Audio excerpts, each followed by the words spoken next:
the goddamn line say, Tony? Please do not use gendered language. Then what? I'll be arrested, put in airport jail? Look, you're going completely sideways, man. It's a big club, and you ain't in it. How dare you? Mr. Speaker, the President of the United States.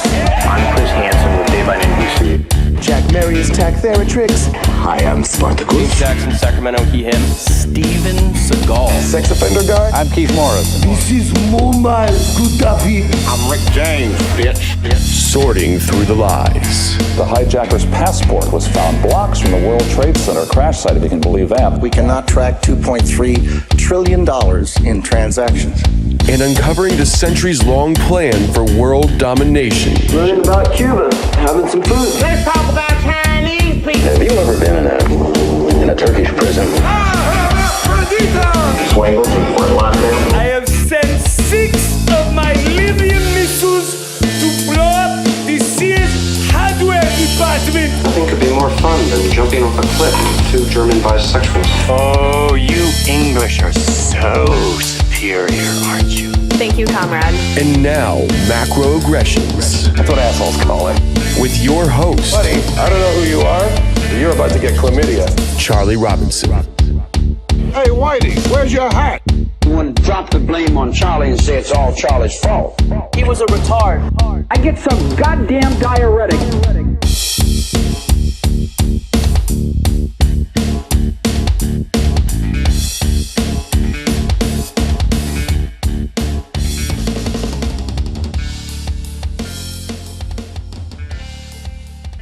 Hey everybody, welcome to Macroaggressions. My name is Charlie Robinson. I am your host. I know you got a lot of choices out there when it comes to listening to podcasts. I certainly do appreciate you checking me out. If you want information on the show, you can go to the website, theoctopusofglobalcontrol.com. Check it out there. Twitter, you can follow me at Mowefus, Mowefus. I mean, maybe you can follow me there, maybe not. I'm currently suspended from Twitter on an indefinite suspension. I suggested in a comment on somebody's post about Bill Gates that I said, when are we going to throw this guy into a volcano? And that got me suspended indefinitely for inciting violence. I mean, give me a break. Let's be honest. This is nonsense. But anyway, you can follow me there or not. I don't know. Facebook. /The Octopus of Global Control. I do a lot there. I'm starting to get into Twitter, but they're making it kind of hard for me to love it. So Facebook has some information as well. I try to post in both places.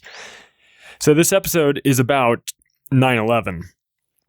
And it is, it's an event that, I think for a lot of people, it was the event that woke us up to the nonsense that we are sold on a nightly basis by our mainstream news. And it's not to say that I had it all figured out on 9/11. It took me a couple of years, but when I look back on the trigger event, it was 9/11 in a general sense, but Building 7 in a more specific sense. And so that's what we're going to cover in this episode. And it's not to say that this will be the only episode on 9/11, because over the last couple of months, I've become close with Richard Gage, who is the head of architects and engineers for 9/11 Truth. He's going to come on the show. We'll obviously get into the components, the scientific factors with regard to building collapses, and we'll go into more detail with him on that. But we could do an entire series on 9/11, and probably will, to be honest with you. So there's a lot to unpack. This will be the first episode where we get into it, but it certainly will not be the last. But I think if you're going to understand 9/11, what you need to do is kind of give yourself a little lesson in history and back up a little bit to understand how false flag operations work. Well, first of all, you have to understand what they are. And we did that a little bit on the last episode. We talked about false flags, but there's more than just, there's more than just recent school shootings and things like that. You go back in time, and what you notice is that I think just about every war has been kicked off with a false flag. You talk about the sinking of the Lusitania. There's the Reichstag fire that kicked off World War II. In Europe at least, there's Pearl Harbor, which wasn't necessarily a false flag, but it was an event where there was foreknowledge of an impending crisis. We have potential false flags in Operation Northwoods. You have actual false flags in the Gulf of Tonkin, and the original World Trade Center bombing in 1993. The Oklahoma City bombing was a false flag attack conducted by the FBI,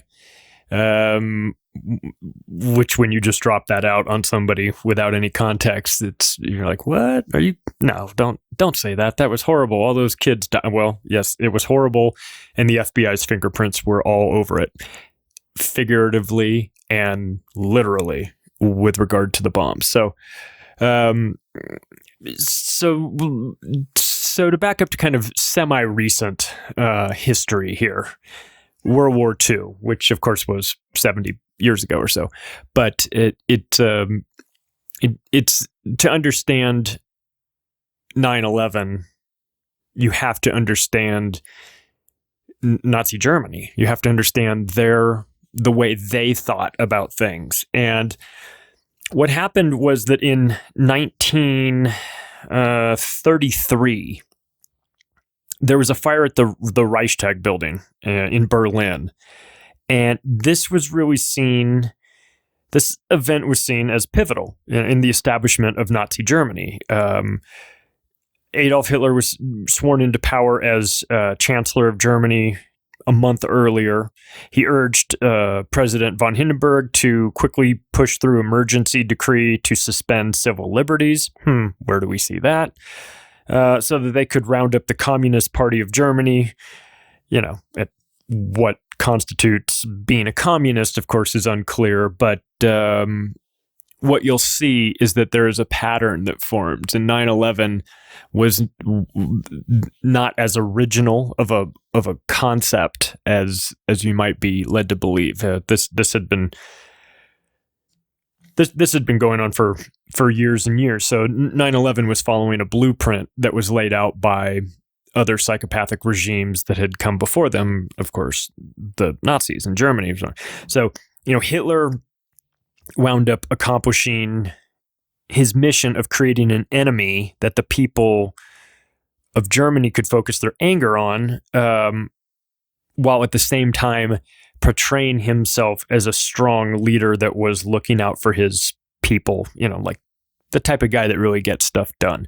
And if you think back on 9/11, we saw the same thing with George W. Bush, grabbing the bullhorn, standing up on the big rubble pile and talking about how the people that knocked these buildings down will hear from us soon enough, and demonizing Muslims, and he's going to lead us, and he was calling it a crusade, which is fucking insane to say that when you realize what the crusades actually were. But that's George W. Bush for you. But even back during World War II, it was fairly, I wouldn't say it was known, but it was suspected that the fire in the Reichstag was actually set by the German soldiers posing as communists to frame them. And of course that's exactly what it was. And since communists don't really wear uniforms or cut their hair in a particular way, pretty much anyone had the potential to be labeled as one, and consequently tossed into a prison or shot. And there was a lot of that going on. So one could really identify the guy who owns your competing business. Let's say you ran a business in Germany. You could just out your competitor and say, I think that guy's a communist, and watch that guy get dragged away and shot.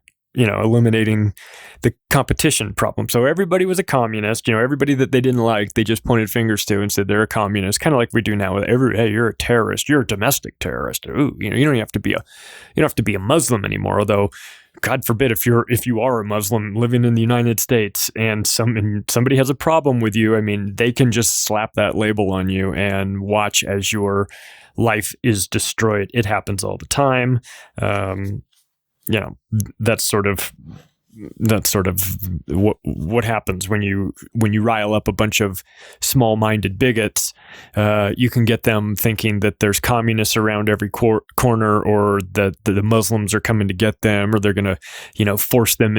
They're going to come get us here and force us into Sharia law, and we got to go get them before they come here and get us. Which, of course, is utter nonsense. But it doesn't matter because the facts are irrelevant in a time of war and things like that. So you have the Reichstag fire, which is basically a real event pulled off by a faction of German soldiers, made to look like it was from the communists, and that was the pretext to sort of ramp up the paranoia, hysteria, and to really get to get the Germans into a position where they started to say, well, we have to build up our armaments because the communists are coming to get us. And it really works effectively for scaring the population, for closing ranks and becoming unified and behind a common leader. In this case, it was Adolf Hitler. Von Hindenburg was, tossed aside pretty quickly after that. It's a way to consolidate political parties into one unit. When you say, well, listen, we can't have these petty squabbles between Democrats and Republicans. Our real enemies are the terrorists. We have to come together and pass the Patriot Act, and we have to grant extraordinary powers of, rendition, which is, of course, kidnapping, and torture, or enhanced interrogation. Sorry, I almost forgot the Orwellian term, enhanced interrogation, which is beating the shit out of somebody until they give you information, regardless of whether the information is good or bad. That's enhanced interrogation. So all of these things that seem unthinkable, pre the event, suddenly become not only an option, not only a reasonable option, but the people demand it. And what's interesting about that, the psychology behind it, is that it's very easy to convince everybody else to get on board, because what you do is you just denounce the people that aren't pushing for war as being pacifists, or a danger to the country, that they're putting the rest of us in harm's way by not being pro-war, and then you just let peer pressure, society, mob rule, and of course authoritarian dictators take care of those people. And pretty soon there is no argument about it. Everyone is in agreement that this is what we have to do, and it starts the chain reaction. And so that's why false flags have been around for so long. They work very well. And so you move past World War II, past Pearl Harbor, which was, like I said, it wasn't a false flag necessarily. The Japanese did attack the United States, but there were high-ranking people in the American military that had advanced knowledge of the plan, which is why the aircraft carriers were moved to the backside of the island, which is why the older ships were the ones left in Pearl Harbor. And they allowed that attack to happen as the pretense to join the war. And immediately after that attack, war was declared on Japan, and then Germany, by default, declared war against the United States because of their pact that they had with Japan. So that's sort of how it starts. But then you get into the 60s with Kennedy, and you have Operation Northwoods, and the plan. So American military leaders drafted a plan to create public support for a war against Cuba in order to oust Fidel Castro from power. So the plan included committing acts of terrorism in U.S. cities, killing innocent people, and, of course, U.S. soldiers, blowing up U.S. ships, sinking boats of Cuban refugees, and even hijacking airplanes. Interesting. Of course, so the plans were literally approved by the Joint Chiefs of Staff, but Kennedy flat out rejected them. He just said, we're not doing that. But in these plans, one of them included hijacking airliners, switching them out for remote-controlled drone airplanes that were meant to look the same, then blowing these planes up and blaming it on Cuba. Now, that is almost identical to the plan for 9/11. And what we've sort of talked about, or we've come to realize, is that for all of the effort and all of the energy that these globalist scumbags put into their plans, they typically don't get very creative. It's kind of the same plan over and over again. They lack a sense of originality. They just kind of use the same plans over and over again. And, maybe that's because they work. In this particular case with Operation Northwoods, they didn't work, but they hijacked, well, maybe that's the wrong word. They stole the idea for Operation Northwoods and used a chunk of that for 9/11. And so then you move a little bit past that. Just a couple years later, in 1967, you have what is called the attack on the USS Liberty. And this is an attack that doesn't get a whole lot of play. It was a Navy intelligence ship that was attacked by Israeli fighter jets while in international waters, just about 12 miles offshore of Egypt. It wound up killing 34 people. It injured 170 other, and Israel claimed that they had made a mistake with identifying the ship. But information gathered years later disproved their claims that it was a mistake. It was intentional. So why would Israel intentionally attack the American ship, especially when one considers the close relationship between the two countries? Well, the reason for doing so was to pin the attack on Egypt, and as a way to draw the United States into a conflict between Israel and Egypt. So Israel planned for the USS Liberty to be sunk, but the ship managed to stay afloat even after being shot up for more than 2 hours. So Israel had to scrap their plan because there were just too many witnesses on the ship that survived that could identify the attackers. Instead, Israel decided to claim that there was confusion on their part and that the attack was some sort of misunderstanding or accident, which it was not. It absolutely was not. So here's here's a quote from the book. Here's some transmissions back and forth. This is Israeli pilot to ground control. "This is an American ship. Do you still want us to attack?" Ground control says, "Yes, follow orders." Israeli pilot, "But sir, it's an American ship. I can see the flag." Ground control, "Never mind, hit it." So you also have Lyndon Johnson, who says, quote, "I don't care if the ship goes down. I'm not going to war with an ally over a couple of sailors." So he wasn't concerned that Israel shot down the ship. He certainly wasn't going to, once it came out that they had shot up the ship, he wasn't going to kick off a war with that. Well, Lyndon Johnson was a closeted homosexual who was being blackmailed by the Israelis. So, that guy would say or do whatever they wanted him to say or do. In fact, he was fully aware and briefed and on board with the sinking of the USS Liberty. In fact, he's quoted as saying, "I want that goddamn ship on the bottom of the ocean." Okay, so you want to talk about one of the most reprehensible people in United States history. You talk about Lyndon Johnson. There are crazy stories about that guy. He was a sociopath of the highest order, and when you I think everybody understands that he had a role in the Kennedy assassination, if not, at the very minimum, foreknowledge of it, because guess who became president? He did. Guess who didn't run for re-election? He didn't.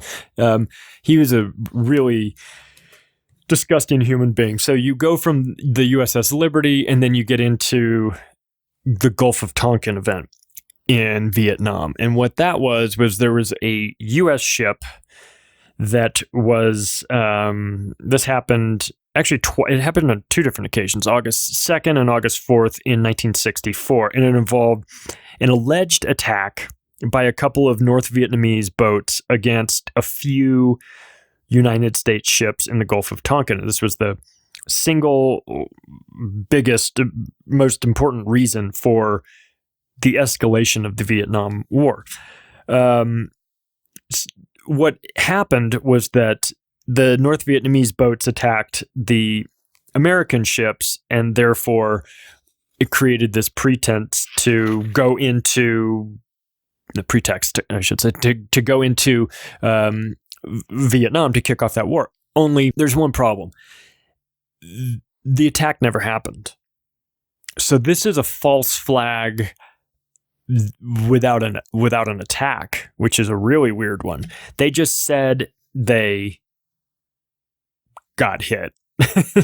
They didn't, but they said so. In a 2005 declassified document, it concluded that the USS Maddox had engaged the North Vietnamese on August 2nd, but that there may have not been any North Vietnamese vessels present during the engagement on August 4th. In fact, the quote is, "It is not simply that there is a different story as to what happened. It is that no attack happened that night." So they faked it. They faked that they had been attacked, and that was used as a pretext. So, so then that, of course, gets you into 9/11. And I was not in Manhattan on the morning of September 11th, 2001. I was in Manhattan Beach, California, on the other side of the country, as far away as you can be. And I remember waking up, I had friends staying over because they were supposed to be going to the airport the next morning, and I get woken up at like 6:15 or 6:30 or whatever, and my friend says, "You need to come out and see this TV." And of course, we started to watch and were glued to the television like many people were. And it was all very confusing. And the information was, it was chaos. And of course, you don't expect there to be any sort of understanding of what is actually happening because it's fresh, and there's a lot going on, and it's hard to know what the facts were. But one thing that was pretty consistent was that it was Osama bin Laden. And that started being pushed by Paul Bremer. And Paul Bremer was a high-ranking guy at Marsh & McLennan. He was a terrorism expert, or maybe technically a counterterrorism expert. I don't know. He wound up getting the job to run the Iraq Reconstitution program, even though he was totally unqualified and had no business being there for that. He's a neocon. He was one of those Bushy guys, one of those scumbags that wants war. A neocon, what they would call, one of the Project for a New American Century dudes. I don't think he had anything to do with the writing of it, but he was involved with that group. And so you don't hear about PNAC. You don't hear about the document that they wrote until years later. And once you hear about it, it makes you think, well, that's an interesting thing to write. It was written in September of 2000, so 12 months before the attack. And one of the lines from it is haunting and insightful and coincidental all at once. And most people have heard it, but I'll read it again.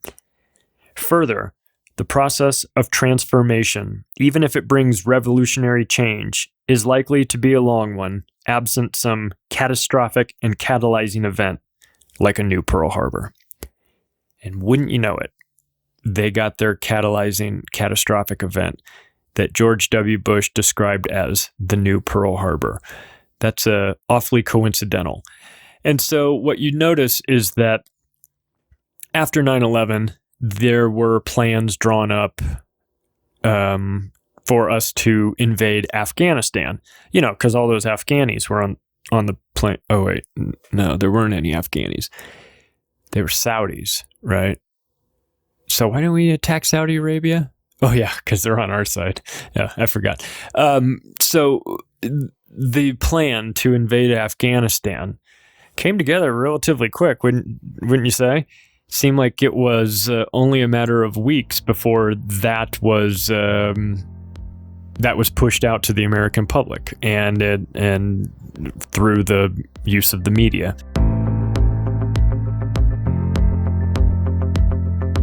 Let's take a quick break so that we can hear from the sponsors that make this show possible, like Delete Me. The tech giants make a fortune selling your personal information to all kinds of outlets for them to use as they please. Delete Me removes your personal information like name, address, age, phone number, email address, and photos of your home from leading data broker sites. Removing personal information from data broker websites reduces your online footprint and removes Google search results. These guys really understand opt-out and privacy policies, so you don't have to spend your time focusing on things like legal jargon. Delete Me has been featured in the Wall Street Journal, New York Times, NPR, and CNET. And with over 20 million personal listings removed, Delete Me is the most trusted and proven privacy solution available, so check them out by using the link in the description to see just how they can take back your personal information. And Fiverr is an outstanding resource.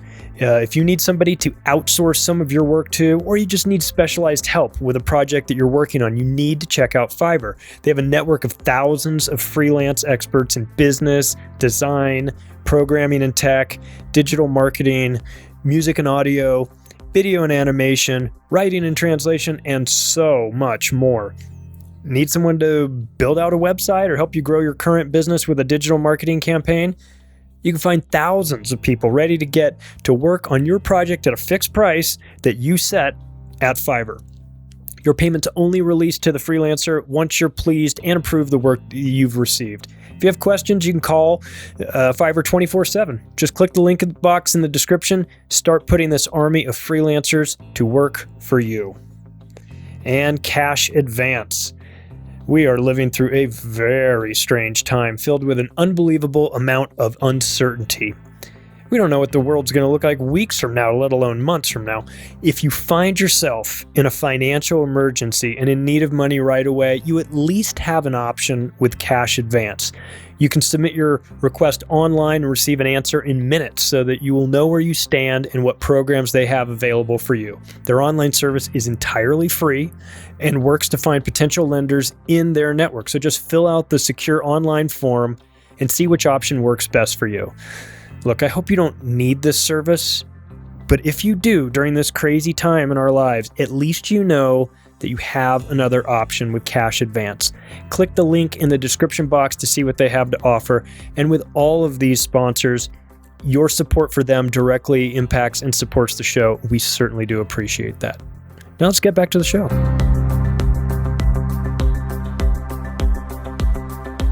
So, who was Project for a New American Century? What are they all about? So, I'll read the description. Project for a New American Century was a neoconservative think tank based in Washington, D.C. that focused on United States foreign policy.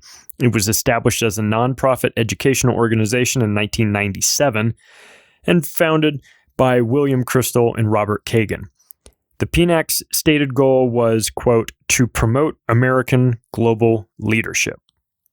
The organization stated that American leadership is good both for America and for the world, and sought to build support for a Reaganite policy of military strength and moral clarity. The Project for a New American Century ceased to function in 2006. It was replaced by new think tank Foreign Policy Initiative, co-founded by Kristol and Kagan in 2009.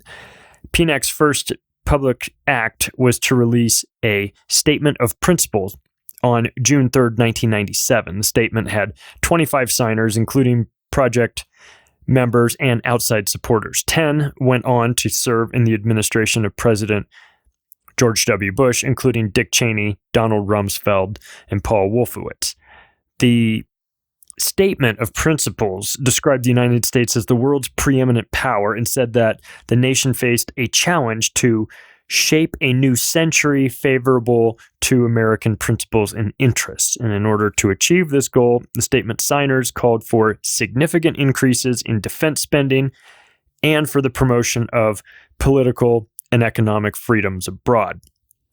So it said that the United States should strengthen ties with its democratic allies, challenge regimes hostile to our interests and values, and preserve and extend an international order friendly to our security, our prosperity, and our principles. It concluded that PNAC's principles were necessary if the United States is to build on the success of the past century and to ensure our security and our greatness in the next. One of PNAC's most influential publications was a 90-page report titled Rebuilding America's Defenses, Strategies, Forces, and Resources for a New Century. That's where the catastrophic and catalyzing event came from that 90-page report called Rebuilding America's Defenses. Citing PNAC's 1997 Statement of Principles, Rebuilding America's Defenses asserted that the United States should seek to preserve and extend its position of global leadership by maintaining a preeminence of U.S. military forces. So what it did was it recommended 4 core missions for U.S. military forces: the defense of the American homeland, the fighting and winning of multiple simultaneous major theater wars, the performance of constabulary duties associated with shaping the security environment in key regions, and the transformation of U.S. forces to exploit the revolution in military affairs. So these guys were pushing for war. That's their plan. That's what PNAC was all about. So you might ask, who's in PNAC? Well, I'm going to read through a list of people that you might recognize. There's more than just these people, but these will be the names that jump out to you. Elliot Abrams, Richard Armitage, John Bolton, Max Boot, William F. Buckley Jr., Jeb Bush, Frank Carlucci, Dick Cheney, Elliot Cohen, David Epstein, Steve Forbes, Donald Kagan, Robert Kagan, Zalmay Khalilzad. I think I butchered that guy's name, but I see it everywhere. Charles Krauthammer, William Crystal. Of course, William Crystal is one of the co-founders. Scooter Libby, Ed Meese, Richard Pearl. Richard Pearl, by the way, that guy is a straight-up psychopath of the highest order. Dan Quayle, Donald Rumsfeld. Donald Rumsfeld pushing for war? You don't say. I would have never guessed that. Dov Zakheim and Bob Zellick, among other, as well as Paul Wolfowitz and James Wolseley. So there's a lot of guys in there. But one of the things, if you wanted to draw some sort of parallels as to what do these guys all have in common, besides being reprehensible psychopaths of the highest order, which goes without saying. Well, a lot of them are dual U.S.-Israeli citizens, for one thing. And that is a problem because that's not supposed to happen. You know, you're not supposed to have dual citizens in your running your political establishments. But when it comes to dual Israeli citizens, they're everywhere. Right. Now, it's not to say that, someone will say, oh, dual loyalty, that's an anti-Semitic trope. No, what it is stating an obvious fact. If you have dual citizenship, you have the potential for dual loyalty. Does it mean that you always do? No. Does it mean that you could? Absolutely. Frankly, you don't have to have dual citizenship to have the potential for dual loyalty. But if you have citizenship in 2 different countries and you are in American politics, it is a reasonable question to ask if there is a tendency to err on the side that benefits your other country as well. So I don't think that's unreasonable to ask that question. In fact, I think anyone telling you that it's unreasonable to ask that question should be questioned themselves because it's an obvious question to ask. So these guys all have ties to they're obviously high-ranking in government or big business, or they have either current or were formerly, James Wolseley was in there, Frank Carlucci was in there. These guys were high-ranking members in Reagan administration. They were involved. They know They know how it works. They've left office to go on and do other things. Frank Carlucci started the Carlyle Group. George H.W. Bush was meeting with the bin Ladens on the morning of 9/11 on behalf of the Carlyle Group. Frank Carlucci is involved in PNAC, which called for this catastrophic and catalyzing event like a new Pearl Harbor. So there's overlap between all these people. Now, does it mean that the PNAC was the only ones involved in the push, for 9/11? No, it doesn't mean that they're the only ones involved. But if you want to look at for a list of suspects who had motive and opportunity to pull off 9/11, let me just set your mind at ease. It's not 19 Arab hijackers with box cutters that didn't know how to fly planes. Okay, let's just settle that once and for all. That is what is known as bullshit. That is what the media pushes in conjunction with the military to create a narrative that we have to be careful because these Muslims, if we don't go get them, they'll come get us. This is a lie. This is what 9/11 was based off of. There were people that were warning about it before 9/11 happened. In fact, Bill Cooper said this. He said this on June 28th, 2001, 75 days before 9/11 happened. He said, "I'm telling you, be prepared for a major attack, but it won't be Osama bin Laden. It will be those behind the New World Order. Whatever is going to happen, they are going to blame on Osama bin Laden. Don't you even believe it." He said that 75 days before it happened. What does he have, a DeLorean? Is he going back and going to the future and figuring it out? Or does maybe Bill Cooper... did he have an understanding about the way things actually really work? Maybe he studied the writings of Zbigniew Brzezinski, because in his book, Global Chessboard, he said, "Moreover, as America becomes an increasingly multicultural society, it may find it more difficult to fashion a consensus on foreign policy issues, except in the circumstance of a truly massive and widely perceived direct external threat." Well, he's right. He knows how psychology works. He understands that. He was a mastermind of that. Zbigniew Brzezinski was a co-founder of the Trilateral Commission, and they were pushing for world government. If anyone would know how to shape public opinion, it would be Zbigniew Brzezinski, and he's talking about it quite openly here. And then you can just listen to Dr. Kevin Barrett. He is a PhD, an Arabist, Islamologist. I don't even know if that's a word, but that's what it says. He's the author of books. He's done a lot of work on the topic of 9/11 and the role of PNAC. And this is what he said: "A real investigation of 9/11 would destabilize the United States political system, and it could even lead to civil war. The truth about 9/11 is so horrific that if the American people actually were to learn that truth, they would completely lose confidence in their system, because the truth of the matter is that a faction of power here in the United States, the neoconservative faction, orchestrated the events of September 11th, 2001 as a new Pearl Harbor, designed to launch their agenda of world domination and a rollback of freedom in the United States." Well, that's ding, ding, ding, ding, ding, ding, ding. Kevin Barrett's right. This is what happened.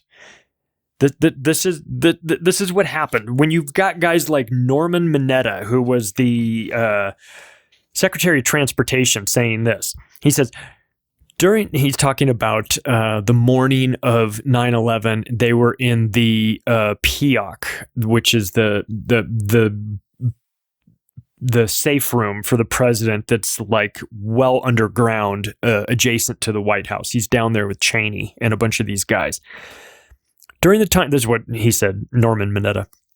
"During the time that the airplane was coming into the Pentagon, there was a young man who would come in and say to the vice president, 'The plane is 50 miles out. The plane is 30 miles out.' Then it got down to the plane is 10 miles out. The young man also said to the vice president, 'Do the orders still stand?' And the vice president turned and whipped his neck around and said, "Of course the orders still stand. Have you heard anything to the contrary?" So Norman Mineta is telling the story of Dick Cheney giving orders that still stand as a plane is inbound. What are those orders? Were the orders to shoot down the plane? No, because they didn't. The orders had to be to not shoot down the plane. So why would Dick Cheney be giving orders to not shoot down an inbound aircraft that was coming towards Washington, D.C.? Well, the answer is because he wanted it to come in and crash. It's part of the plan. Dick Cheney was one of the Project for a New American Century guys. He knew what was going on. He reconfigured the war games. He ordered gave stand-down authorization. He made sure that George W. Bush, that big dummy, was out reading kids' books in Florida that day. So he'd be out of the picture and he could be in charge. I mean, people think of Dick Cheney as Darth Vader for a reason, He's a criminal, psychopathic mastermind, and he was knee-deep in this stuff. So the document, Rebuilding America's Defenses, the PNAC document, is a business plan for empire building, war, and genocide. It was written by a group of psychopaths, like I said, a large portion of them with dual citizenship, that were looking to destabilize the Middle East through a fake war on terror. And they put the whole thing on America's corporate credit card. I think the estimates show not just Afghanistan, but Iraq combined in conjunction with the future liabilities are somewhere north of $6 trillion. That's $6,000 billion. Surely that money could have been spent on anything better than dropping bombs on the Middle East. But of course, that's not what we got, right? We got endless wars, a destruction of our reputation around the world, and all under the guise of trying to find this criminal terrorist mastermind, Osama bin Laden. We spent trillions of dollars turning the world upside down to find this guy. And it turns out all we really had to do to find the people that were behind the attack was walk down the hall in the Pentagon to the E-ring, and that's where they all were. The co-founder of PNAC, Bill Kristol, said, "Whenever I hear anything described as a heartless assault on our children, I tend to think it's a good idea." Well, of course you do, Bill. You know why? Because you're an asshole. But if you want to understand the octopus that I talk about in the book, you have to understand 9/11. It is fundamental to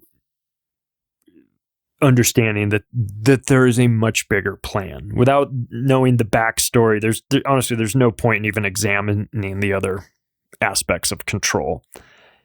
They won't make sense. And in fact, if you just go by the official story offered by the government and the media, it doesn't make much sense either, because it's just so full of holes. It lacks any connection to reality. The more you dig into it, the less likely it seems. But it was a made-for-TV event, and that they'll give you warnings when you watch your nightly news. Warning. This is going, graphic content. It might be a shooting, or it might be a story about a dog attacked some kid or something. Something awful like that. They don't give you that warning when they show the buildings exploding, do they? No, they don't give you that warning before they show the buildings coming down. That was a snuff video. 9/11 was a snuff video featuring 3,000 dead people, or 3,000 people that were turned into sand in the destruction of those buildings, the explosion of those buildings, the implosion of those buildings.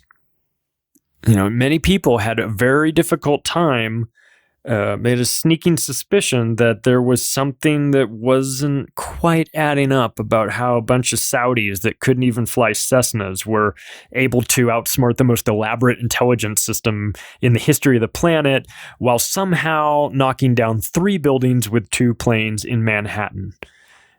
Plus they hit the Pentagon. Plus they hit the Pentagon and they hit a field in Shanksville, Pennsylvania in their airplanes, but they didn't leave any airplane debris. That's an interesting aspect of this, don't you think? Nobody really seems to talk about Shanksville. There were coroners, there were FBI agents, there were all kinds of people, current and former police, all on the scene. They all said the same thing. There were no bodies. There were no seats. There was no luggage. There was nothing. There was just a gigantic hole that was steaming, and there was no airplane wreckage. Same thing with the Pentagon. We've got 200 cameras mounted on the most heavily defended building in the world, probably. And the only thing that we get is 3 still frames of what doesn't show an airplane and looks a hell of a lot like a missile slamming into the side of the Pentagon. That's all we got. I mean, look, if an airplane flew into the Pentagon, let's see the footage. Let's see it. Don't tell me you don't have it. You've got it. What, did all those cameras get switched off?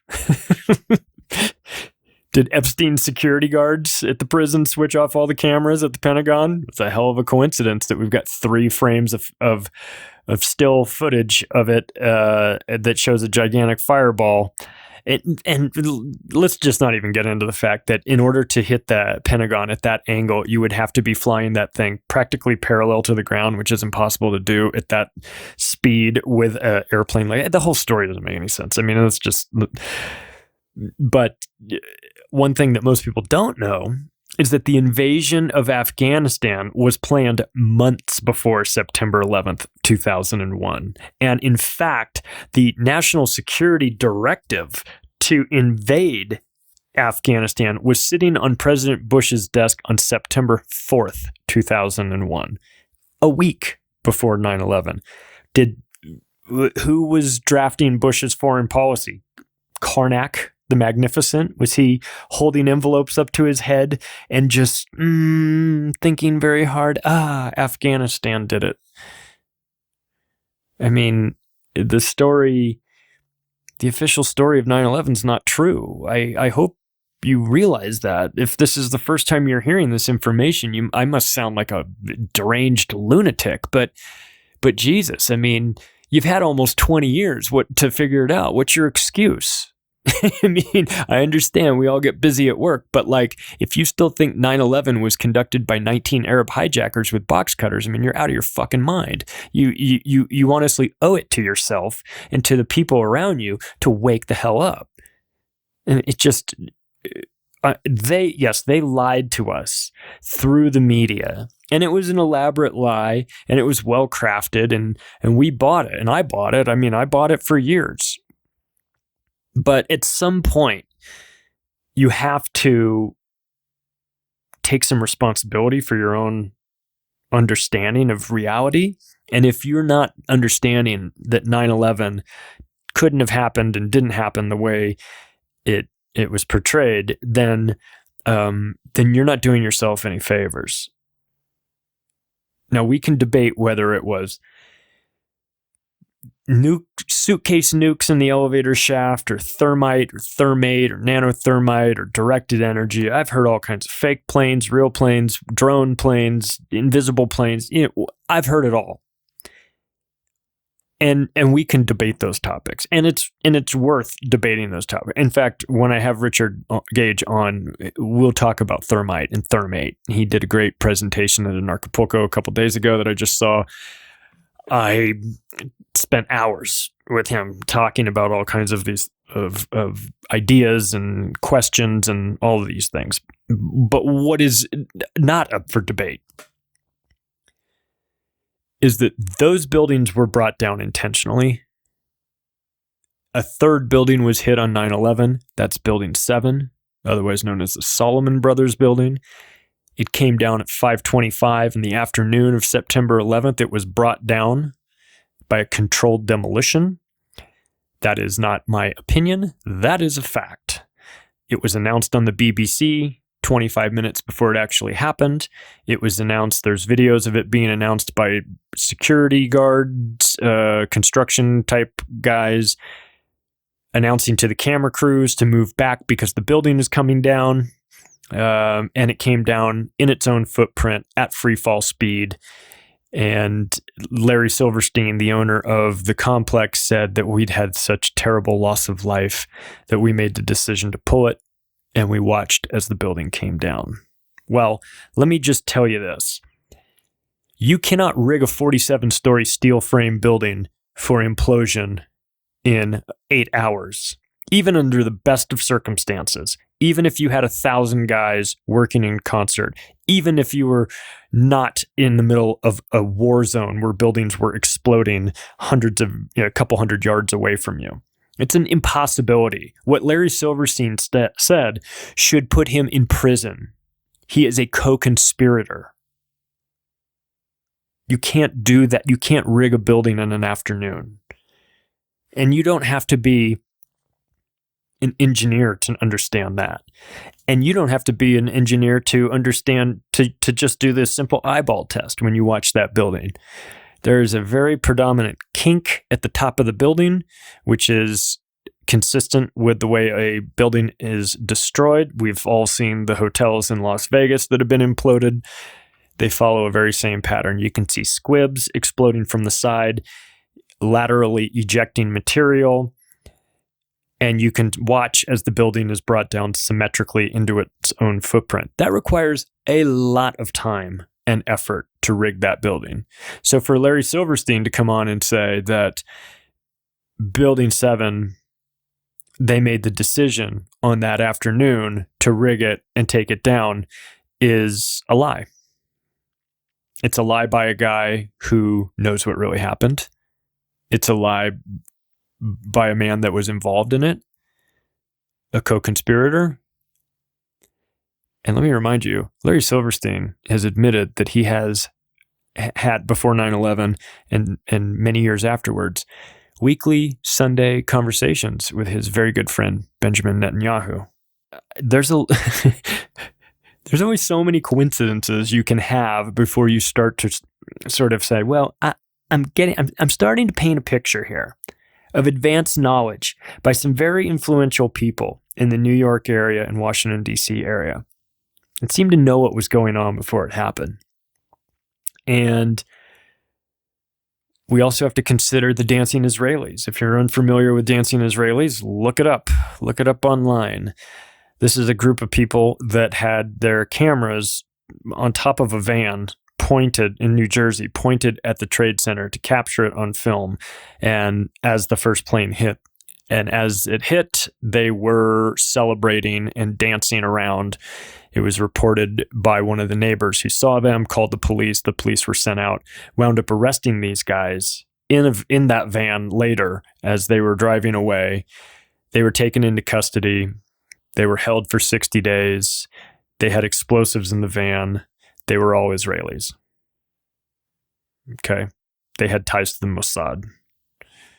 And they were subsequently let out of jail after 60 days by Michael Chertoff, dual Israeli U.S. citizen, first head of Department of Homeland, one of the first guys of the Department of Homeland Security, and the guy that made all the money on the body scanners at the airport. So there's some questions. I got some questions, right? I got some questions about these people that were involved, such as, how did you know to set up the cameras in advance and aim it at that building? Why were you guys all celebrating? Why were, when you were pulled over, the police said, "What are you doing?" Your response was, "Your problem's not with us. We're on your team. The problem that you have is with the Palestinians." What the fuck do the Palestinians have to do with it? Why were you filming an event that you couldn't have possibly known about in advance, unless you had some involvement in it, unless you had foreknowledge? Is that an unreasonable question to ask? Of course not. Well, it is if you're a narrative manager and you don't want people talking about this sort of stuff. Richard Pearl, who was one of the Project for a New American Century maniacs, said, "No stages. This is total war. We are fighting a variety of enemies. There are lots of them out there. All this talk about first we're going to do Afghanistan, then we will do Iraq. This is entirely the wrong way to go about it. If we just let our vision of the world go forth and we embrace it entirely and we don't try to piece together clever diplomacy, but just wage a total war, our children will sing great songs about us years from now." You know, the term radicalized is a favorite of the U.S. media to slap on someone that has differing beliefs than, those the media is trying to cram down our throats every night on the evening news. But Richard Pearl is radicalized. There is zero doubt about this. This guy is a total maniac who wants nothing more than everybody to die and get out of his way so that he can rebuild the world in his image. These are psychopaths. And in fact, the whole crew of the PNAC are a bunch of white-collared maniacs. The group photo of these guys looks like should be taken at the bar from Star Wars. I mean, it's just a bunch of. But I mean, I wouldn't be surprised to see Dick Cheney in the back corner blasting Greedo. You know what I mean? Like this is who these people are. They're villains. Be careful in Mos Eisley Spaceport, right? I'll be careful. You'll be dead. This is what these guys are. This is, but Richard Allen Miller, who's a good dude, and he's a scientist. He said the 9/11 event was the need for a body count in order to get a terrorism bill through Congress, and that's the kind of government that we have here in America right now. And he's absolutely right. That's exactly what it was. What part of that agenda for PNAC was increase an already enormous military budget at the expense of domestic and social programs, toppling of regimes resistant to our corporate interests, forcing democracy at the barrel of a gun in regions that have no history of the democratic process, and replacing the UN's role in preserving and extending international order. I mean, you asked, there's the question that you get into when you're dealing with a whodunit like this. Cui bono, right? That's the Latin term. Who benefits? So who has benefited from all this? At the cost of thousands of 3,000 dead people on Americans are dead on 9/11, thousands of dead American soldiers, over 1 million dead Iraqis and Afghani civilians. Well, the very industries that funded PNAC benefit, of course. Big energy, military industrial complex. I'm sure that comes as no surprise to anybody.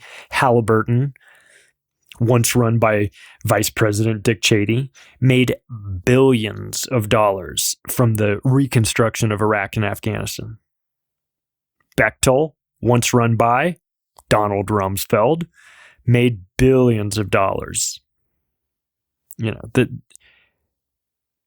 company called Tyranny, a defense company started by Richard Pearl shortly before the invasion. Well, they made a bunch of money too. So it's one thing. I mean, it's bad enough to lie people into a war. It's bad enough to conduct false flag attacks. But these psychos are so greedy that they're trying to find ways to profit from it as well. I mean, if that doesn't qualify you as being a traitor, I don't know what does. And the fact that these guys gave no-bid contracts to their buddies, companies that they used to run, is...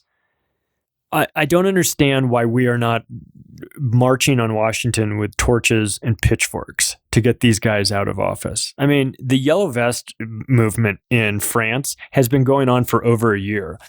America is really great at a lot of things, but protesting and holding our government officials accountable is not one of them. We really suck at that. I mean, we are absolutely atrocious at it. And you know, it's a shame because we're being lied to constantly by our media and by our politicians, and we just sit back and do nothing about it. And this is not some sort of new concept that we're having to deal with. It's not like, oh, we have, 21st century problems. Let me read you what Joseph Goebbels said. If you tell a lie big enough and keep repeating it, people will eventually come to believe it.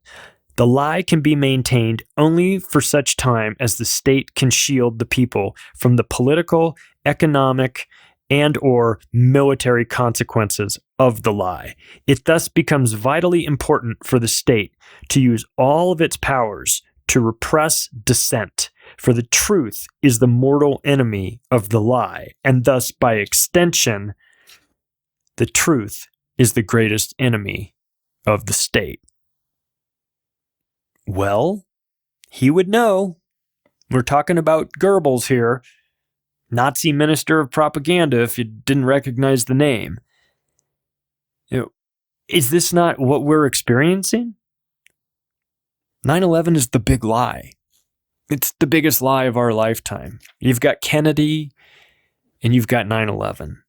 And people remember where they were when Kennedy died. Everyone except George H.W. Bush, of course, but everybody else that wasn't involved in it can remember where they were.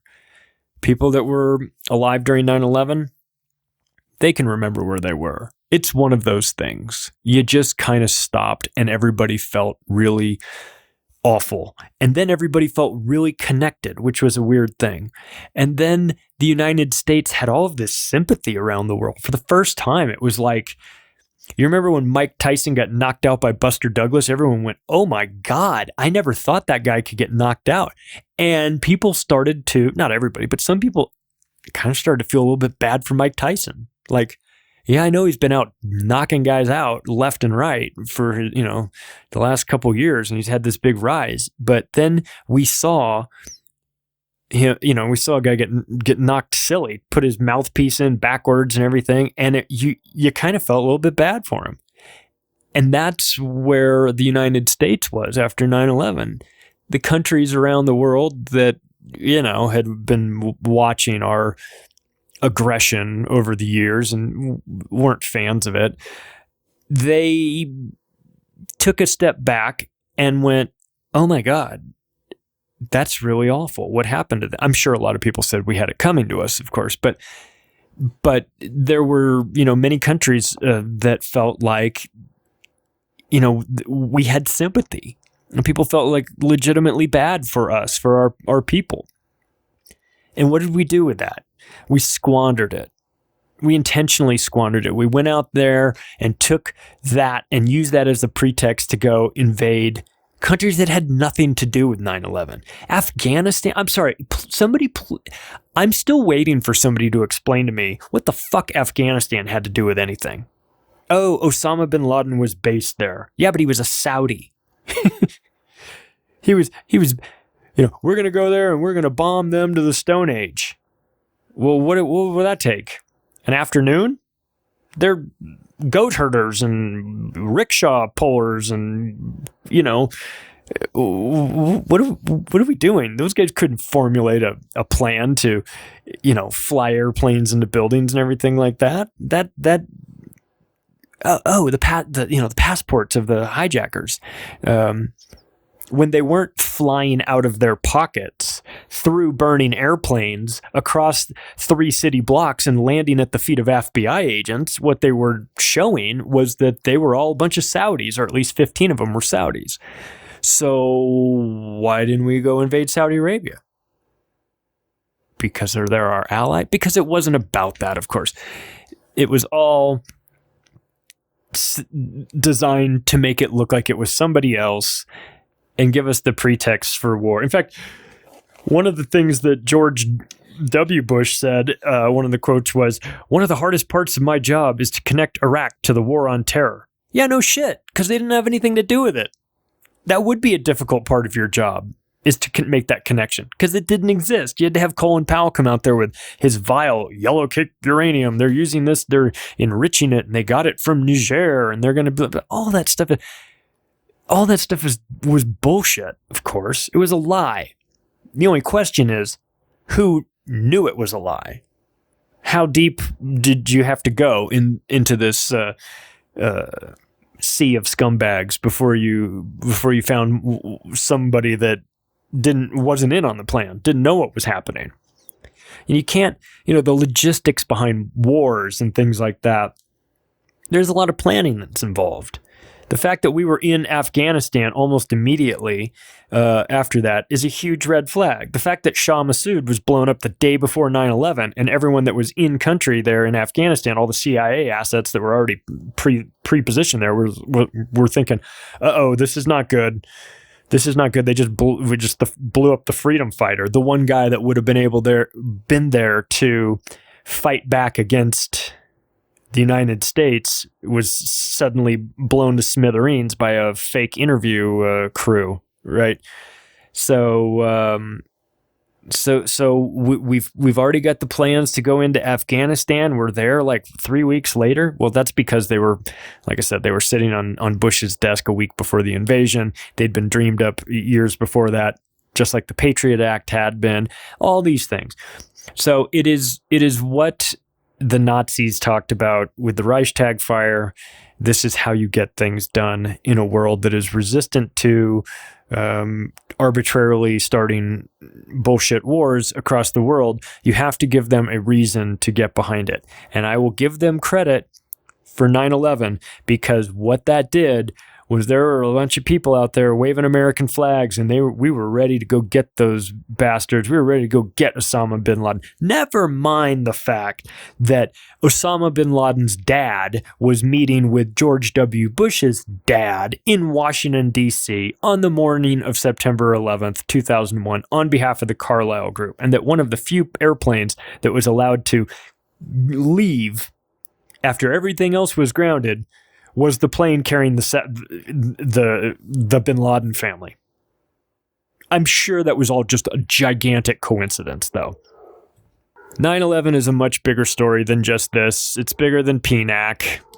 It's bigger than the dancing Israelis. It's bigger than Richard Pearl and all these guys. And we're going to get into it a little bit more. We're going to examine some of the backstory behind the buildings falling, the mathematics and physics behind that, and what the ramifications were of 3 buildings being knocked down with 2 planes. Thanks for listening. Check out the website, theoctopusofglobalcontrol.com, for anything show related.